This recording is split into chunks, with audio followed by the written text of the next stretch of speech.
Kwa majina naitwa Benjamin Charles Mboya. Natokea katika jiji la Arusha katika kampuni ya Arusha Miti. Kampuni ambayo inajishughulisha na masuala ya uchinjaji na usambazaji wa mikato ya nyama tofauti tofauti. Na pia tunajishughulisha na huduma bora ya uchinjaji kwa wajasiriamali wakubwa na wadogo.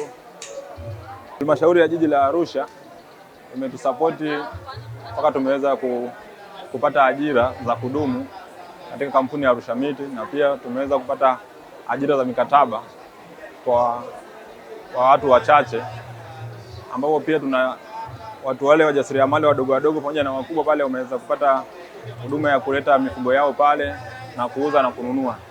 Kwa hiyo imeweza kutusaidia kupata fursa kwa ajili ya vijana wa ndani na nje. Sisi kama Arusha Miti katika ushiriki wetu wa Sabasaba inatuwezesha kukuza soko letu na kutangaza ajira kwa vijana. Sisi kama Arusha Miti imetusaidia kutanua soko la ajira hasa katika nyanja za uchinjaji, ufugaji na kadhalika. Sambamba na hilo pia tumeweza kufungua sales point, vituo vyetu vya mauzo ndani ya jiji la Arusha na kuwezesha vijana kupata fursa za kazi. Kwa hiyo tuna vituo zaidi ya 5 ndani ya jiji la Arusha. Na pia tunakuwa na mobile butcher, vijana kwa ajili ya kutembeza nyama kwenye hospitali, magereza, kwenye mashule, tunamfikia mlaji mpaka nyumbani kwake.